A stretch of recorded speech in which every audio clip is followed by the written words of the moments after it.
ಸಾಯಂಕಾಲ ಆದರೆ ಸಾಕು ಬ್ಯಾಂಕಾಕ್ಗೆ ಬರೋ ಟೂರಿಸ್ಟ್ ಎಲ್ಲ ಈ ಬಿಲ್ಡಿಂಗಿಗೆ ಹೋಗಕ್ಕೆ ಇಷ್ಟಪಡ್ತಾರೆ. ಏನಕ್ಕೆ ಅಂದರೆ 78 ಫ್ಲೋರಲ್ಲಿ ಸ್ಕೈ ವಾಕ್ ಅಂತ ಇದೆ. ಅಲ್ಲಿ ಹೋಗಿ ನೀವು ಬಗ್ ನೋಡಿದ್ರೆ ತುಂಬ ಡೀಪ್.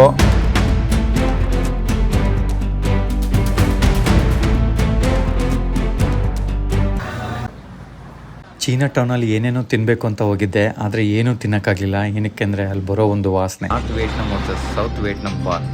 ಸೌತ್ ವಿಯೆಟ್ನಾಂ ವಾರಲ್ಲಿ ಭಾಗಿಯಾಗಿದ್ದ ಸೋಲ್ಜರ್ಸ್ಗಳು ತಮ್ಮ ರಜಾ ದಿನಗಳನ್ನು ಕಳೆಯಲು ಬ್ಯಾಂಕಾಕಿಗೆ ಬರ್ತಾ ಇರ್ತಾರೆ. ಟಿ.ಜಿ. ಕೋಬಾ ಎಡ್ವರ್ಡ್ಸ್ ಅವರು ಸುಖ್ಮಿತ್ ರೋಡಲ್ಲಿ ಒಂದು ಬಾರ್ ಓಪನ್ ಮಾಡ್ತಾರೆ. ಸೊ ಇದರಿಂದ ಅಲ್ಲಿ ವಾಸವಾಗಿದ್ದ ಎಷ್ಟೋ ಫ್ಯಾಮಿಲಿಗಳು ಆ ಜಾಗನ ಬಿಡ್ತಾರೆ. ಥೈಲ್ಯಾಂಡ್ ಅನ್ನೋದು ಬರೀ ಬೂಮಿಂಗ್ ದೇಶ ಅಲ್ಲ, ಅದೊಂದು ಬೊಂಬಾಟ್ ದೇಶ.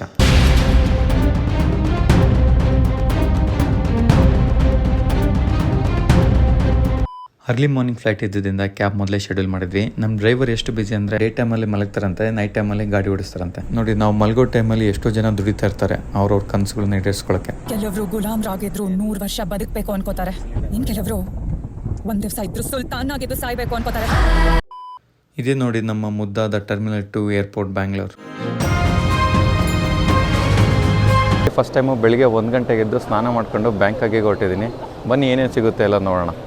ಯಾವ್ಯಾವ ಐಟಮ್ಸ್ ತೊಗೊಂಡೋಗ್ಬಾರ್ದು ಅಂತ ಇಲ್ಲಿ ಹಾಕಿರ್ತಾರೆ ನೋಡಿ.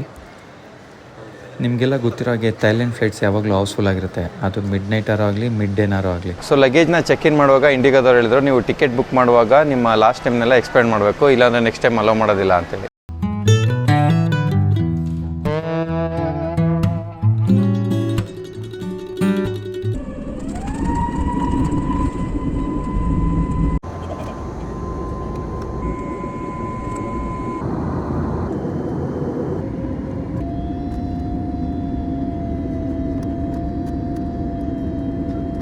ನಮಸ್ಕಾರ.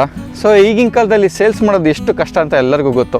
ಬೀದಿಲಿ ನಿಂತ್ಕೊಂಡು ಒಂದು ಇಡ್ಲಿ ವಡೆ ಮಾರೋದಾಗಲಿ, ಪಾನಿಪುರಿ ಮಾರೋದಾಗಲಿ, ಒಂದು ಐಟಮ್ ಮಾರೋದಾಗಲಿ, ಅಥವಾ ಎಲ್ಲೇ ಯಾವುದೇ ಜಾಗದಲ್ಲಿ ಏನೇ ಒಂದು ನಿಮ್ಮ ಐಡಿಯಾ ಮಾರೋದಾಗಲಿ ತುಂಬ ಕಷ್ಟ. ಅದು ಸೇಲ್ಸ್ ಡಿಪಾರ್ಟ್ಮೆಂಟಲ್ಲಿ ಇರೋರಿಗೆ ಅಷ್ಟೇ ಗೊತ್ತಿರುತ್ತೆ. ಆದರೆ ಏನೂ ಎಫರ್ಟ್ ಇಲ್ಲದೇ ತಾನು ಇದ್ದಿದ್ದ ಜಾಗಕ್ಕೆ ಇಡೀ ಪ್ರಪಂಚದಾದ್ಯಂತ ಇರೋ ಜನಗಳನ್ನ ಕರ್ಕೊಂಬರೋಕ್ಕೆ ತಾಕತ್ತಿರೋದು ಅದು ಒಂದೇ ಒಂದು ಕಂಟ್ರಿ. ಅದ್ಯಾವುದು ಅಂದರೆ ಥೈಲ್ಯಾಂಡ್. Welcome to Thailand.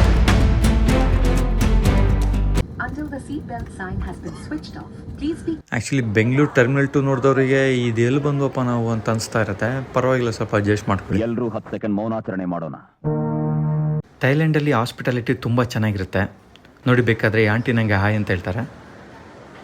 ಹೇಳಿಲ್ವಾ ಹೆಂಗೆ? ಅಫ್ಕೋರ್ಸ್ ನಿಮಗೆ ಸಿಟಿ ಒಳಗಡೆ ಇನ್ನೂ ಚೀಪಾಗಿ ಸಿಮ್ಗಳು ಸಿಗುತ್ತೆ. 7-Elevenಗೆ ಹೋದರೆ ನಿಮಗೆ ಎಲ್ಲ ಏನು ಐಟಮ್ ಬೇಕೋ ಎಲ್ಲ ಚೀಪ್ ಆ್ಯಂಡ್ ಬೆಸ್ಟ್ ಸಿಗುತ್ತೆ. ಸೊ 7-Elevenಲ್ಲಿ ನಾವು ಡಿ-ಟ್ಯಾಕ್ ತೊಗೊಂಡ್ವಿ, ಅದು ಇನ್ನೂ ಚೀಪಾಗಿ ವರ್ಕೌಟ್ ಆಯಿತು. ಸೊ ಏರ್ಪೋರ್ಟಲ್ಲಿ ನೀವು ಮೊದಲು ದುಡ್ಡು ಉಳಿಸೋದೆಲ್ಲಿ ಅಂದರೆ ನೀವು ಸೀದಾ ಬೇಸ್ಮೆಂಟಿಗೆ ಹೋಗಬೇಕು. ಅಲ್ಲೇ ನಿಮಗೆ ಮೆಟ್ರೋ ಕನೆಕ್ಷನ್ ಇರೋದು. ಸೊ ಅಲ್ಲಿ ಬೇಸ್ಮೆಂಟ್ ಮೇಲ್ಗಡೆ ಲೆವೆಲ್ 1ಅಲ್ಲಿ ಬಸ್ಸು ಮತ್ತು ಟ್ಯಾಕ್ಸಿಗಳು ಸಿಗುತ್ತೆ. ಲೆವೆಲ್ 2ಅಲ್ಲಿ ಅರೈವಲ್ಲು, ಲೆವೆಲ್ 3ಅಲ್ಲಿ ರೆಸ್ಟೋರೆಂಟು, ಲೆವೆಲ್ 4ಅಲ್ಲಿ ಡಿಪಾರ್ಚರ್. ಸೊ ಮೆಟ್ರೋ ಕನೆಕ್ಟಿವಿಟಿ ಏರ್ಪೋರ್ಟ್ನ ಬೇಸ್ಮೆಂಟಲ್ಲಿರುತ್ತೆ.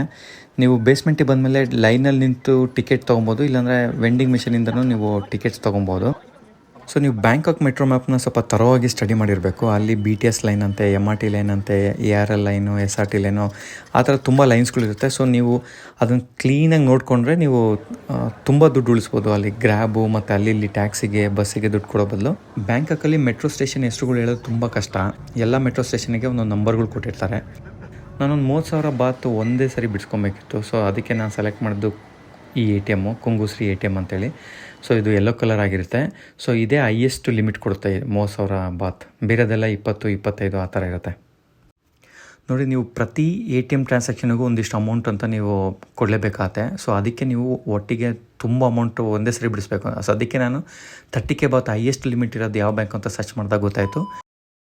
ಸೊ ಇಮಿಗ್ರೇಷನ್ ಚೆಕ್ ಲಿಸ್ಟ್ ಏನಪ್ಪ ಅಂದರೆ ನಿಮ್ಮ ಹತ್ರ 10K ಬಾತ್ ಇರಬೇಕು, ರಿಟರ್ನ್ ಟಿಕೆಟ್ ಇರಬೇಕು, ಮತ್ತು ಎಲ್ಲಿ ಸ್ಟೇ ಆಗ್ತಿರೋ ಅನ್ನೋ ಒಂದು ಡೀಟೇಲ್ಸ್ ಇರಬೇಕು. ಸೊ ನೀವು ಏರ್ಪೋರ್ಟಿಗೆ ಲ್ಯಾಂಡ್ ಆದಾಗ ನಿಮಗೆ ಮಿನಿಮಮ್ ಅಮೌಂಟ್ ಬೇಕೇ ಬೇಕು. ಅಂದರೆ 10K ಬಾತ್ ಫಾರ್ ಇಮಿಗ್ರೇಷನ್ನು. ಆಮೇಲೆ ಅಟ್ಲೀಸ್ಟ್ ನೀವು ಟ್ಯಾಕ್ಸಿ ಬುಕ್ ಮಾಡೋದಕ್ಕೆ ಅಥವಾ ಸಿಮ್ ತೊಗೊಳೋದಕ್ಕೆ ಒಂದು ಮಿನಿಮಮ್ ಅಮೌಂಟ್ ಬೇಕೇ ಬೇಕು. ಸೊ ನನ್ನ ಪ್ರಕಾರ ಅದೇ ನಿಯೋ ಟ್ರಾವೆಲ್ ಕಾರ್ಡು ಅದನ್ನು ಯೂಸ್ ಮಾಡಿ ಅಲ್ಲಿ ಹೋಗಿ ಮ್ಯಾಕ್ಸಿಮಮ್ ಟ್ರಾನ್ಸಾಕ್ಷನ್ ಅಂದರೆ 30K ಬಾತ್ ತೊಗೊಳೋಣ ಅಂತಲೇ ಇದ್ದಿದ್ದು. ಸೊ ಬಟ್ ಅಲ್ಲಿ ಅಲ್ಲಿ ಆ್ಯಕ್ಚುಲಿ ಎಲ್ಲರ ಹತ್ರನೂ ಏನು ಇಮಿಗ್ರೇಷನಲ್ಲಿ ಚೆಕ್ ಮಾಡ್ಕೊತ ಕೊಡೋದಿಲ್ಲ. ಅಷ್ಟು ತುಂಬ ಜನ ಇರ್ತಾರೆ. ಪ್ರತಿಯೊಬ್ಬರ ಹತ್ರ 10,000 ಬಾತ್ ಇದೆ ಅಂತ ಏನು ಚೆಕ್ ಮಾಡಲ್ಲ. It's obvious. ಅವರು ಮೇಯ್ನ್ಲಿ ಲುಕ್ ಇಂಟು ನಿಮ್ಮ ರಿಟರ್ನ್ ಟಿಕೆಟು ಮತ್ತು ಎಲ್ಲಿ ಸ್ಟೇ ಆಗ್ತೀರಾ ಅನ್ನೋದು ಡೀಟೇಲ್ಸ್ ಅಷ್ಟೇ. ನಾನು ಮಾಡಿದ ರಿಸರ್ಚ್ ಪ್ರಕಾರ ನಿಯೋ ಟ್ರಾವೆಲ್ ಕಾರ್ಡಿಂದನೇ ನೀವು you should buy so that you will pay less. But ನಿಮಗೆ ಅಲ್ಲಿ ಲ್ಯಾಂಡ್ ಆದಾಗ ನಿಮಗೆ ಅಟ್ಲೀಸ್ಟ್ ಒಂದು ಸಿಮ್ ತೊಗೊಳೋದಕ್ಕೆ ಅಥವಾ ಟ್ಯಾಕ್ಸಿಗೆ ಹೋಗೋದಕ್ಕೆ ಅಥವಾ ನೀವು ಮೆಟ್ರೋ ಹೋಗೋದಕ್ಕೆ, ಅಥವಾ ನೀವು ಅಟ್ಲೀಸ್ಟ್ ಇಮಿಗ್ರೇಷನಲ್ಲಿ ಅದು ಮಿನಿಮಮ್ 10K ಬಾತ್ ಇರಬೇಕು as per the rules. So you should carry some amount ಅಲ್ಲ. ಸೊ ಬೆಸ್ಟ್ ನೀವೇನು ಮಾಡ್ಬೋದು ಅಂದರೆ ಬುಕ್ ಮೈ ಫಾರೆಕ್ಸ್ ಕಾರ್ಡ್ ಅಂತ. ಸೊ ಅವ್ರ ಥ್ರೂ ನೀವು ಹೋದರೆ ನಿಮ್ಮದೆಲ್ಲ ಡಾಕ್ಯುಮೆಂಟ್ಸ್ ಎಲ್ಲ ಏನೋ ಸಬ್ಮಿಟ್ ಮಾಡಬೇಕು ಆನ್ಲೈನಲ್ಲೇ, ಆಮೇಲೆ ಎಲ್ಲ ಆನ್ಲೈನಲ್ಲೇ ಪೇ ಮಾಡಬೇಕು. ಸೊ ವಿತಿನ್ ಅಂದರೆ ನೀವು 1 ಗಂಟೆ ಒಳಗಡೆ ಮಾಡಿದ್ರೆ ಆ ದಿನವೇ ನಿಮ್ಮ ಮನೆಗೆ ಬಂದುಬಿಟ್ಟು ನಿಮಗೆ ಅದು ಥೈ ಬಾತ್ ಕೊಟ್ಟೋಗ್ತಾರೆ, ಅಥವಾ ಯಾವ ದೇಶದ ಕರೆನ್ಸಿ ಬೇಕು ನಿಮಗೆ ಆ ದೇಶದ್ದು ಲೈವ್ ಪ್ರೈಸು. ಆಮೇಲೆ ಇವತ್ತೊಂದು ದಿನ ಇರುತ್ತೆ ಮತ್ತು ನಾಳೆ ಒಂದಿನ ಪ್ರೈಸ್ ಇರುತ್ತೆ. ಸೊ ಆ ದಿನಕ್ಕೆ ಲೈವ್ ಪ್ರೈಸ್ ಏನಿರುತ್ತೋ ಅದು ನಿಮಗೆ ಕೊಡ್ತಾರೆ. ಆಮೇಲೆ ಇನ್ನೊಂದೇನಪ್ಪ ಅಂದರೆ ನೀವು ಅಕಸ್ಮಾತ್ ಥೈಲ್ಯಾಂಡ್ ಟ್ರಿಪ್ ಮುಗಿಸ್ಕೊಂಡು ಬಂದಾಗ ನಿಮ್ಮ ಹತ್ರ ಒಂದು 10-15 ಸಾವಿರ ಬಾತ್ ಎಷ್ಟೋ ಉಳಿದಿರುತ್ತೆ ಅಂತ ಅಂದ್ಕೊಳ್ಳಿ. ಸೊ ನೀವು ಅಲ್ಲೇ ಏರ್ಪೋರ್ಟಲ್ಲೇ ನಿಮಗೆ ಬೆಸ್ಟ್ ಪ್ರೈಸ್ ಕೊಡ್ತೀವಿ ಅಂತೇಳಿ ಇದು ಮಾಡೋಕ್ಕೆ ಟ್ರೈ ಮಾಡ್ತಾರೆ. ಸೊ ನೀವು ಅಲ್ಲಿ ಹೋಗಿ ಆ್ಯಕ್ಚುಲಿ ನಾನು ಹೋಗಿ ಕೇಳಿದಾಗ ಮತ್ತು ಬುಕ್ ಮೈ ಫಾರೆಕ್ಸ್ ಎರಡೂ ಚೆಕ್ ಮಾಡಿದಾಗ ನನಗೆ 5,000 Book My Forex is giving more compared to ಏರ್ಪೋರ್ಟಲ್ಲಿ. ಸೊ ಆದಷ್ಟು ಏರ್ಪೋರ್ಟಲ್ಲಿ ಕರೆನ್ಸಿ ಎಕ್ಸ್ಚೇಂಜನ್ನ ಅವಾಯ್ಡ್ ಮಾಡಿ.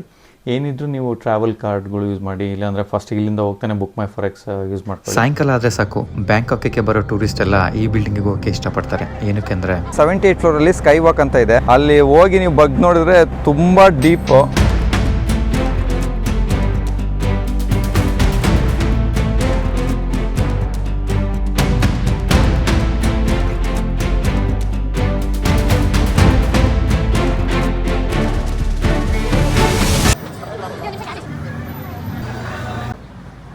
ಚೀನಾ ಟೌನಲ್ಲಿ ಏನೇನೋ ತಿನ್ನಬೇಕು ಅಂತ ಹೋಗಿದ್ದೆ, ಆದರೆ ಏನೂ ತಿನ್ನೋಕ್ಕಾಗಲಿಲ್ಲ. ಏನಕ್ಕೆ ಅಂದರೆ ಅಲ್ಲಿ ಬರೋ ಒಂದು ವಾಸನೆ. 1970ರಲ್ಲಿ ಸುಕುಮಿತ್ ರೋಡ್ ಅನ್ನೋದು ಒಂದು ರೆಸಿಡೆನ್ಷಿಯಲ್ ಸ್ಟ್ರೀಟ್ ಆಗಿ, ಮತ್ತೊಂದು ಕಡೆ north Vietnam versus south Vietnam war. South Vietnam ವಾರಲ್ಲಿ ಭಾಗಿಯಾಗಿದ್ದ ಸೋಲ್ಜರ್ಸ್ಗಳು ತಮ್ಮ ರಜಾ ದಿನಗಳನ್ನು ಕಳೆಯಲು ಬ್ಯಾಂಕಾಕಿಗೆ ಬರ್ತಾ ಇರ್ತಾರೆ. TG ಕೋಬಾ ಎಡ್ವರ್ಡ್ಸ್ ಅವರು ಸುಕುಮಿತ್ ರೋಡಲ್ಲಿ ಒಂದು ಬಾರ್ ಓಪನ್ ಮಾಡ್ತಾರೆ. ಸೊ ಇದರಿಂದ ಅಲ್ಲಿ ವಾಸವಾಗಿದ್ದ ಎಷ್ಟೋ ಫ್ಯಾಮಿಲಿಗಳು ಆ ಜಾಗನ ಬಿಡ್ತಾರೆ. ಇವತ್ತಿಗೆ ಆ ಜಾಗ ಹೇಗಿದೆ ಅಂದರೆ, ಥೈಲ್ಯಾಂಡ್ ಅನ್ನೋದು ಬರೀ ಬೂಮಿಂಗ್ ದೇಶ ಅಲ್ಲ, ಅದೊಂದು ಬೊಂಬಾಟ್ ದೇಶ.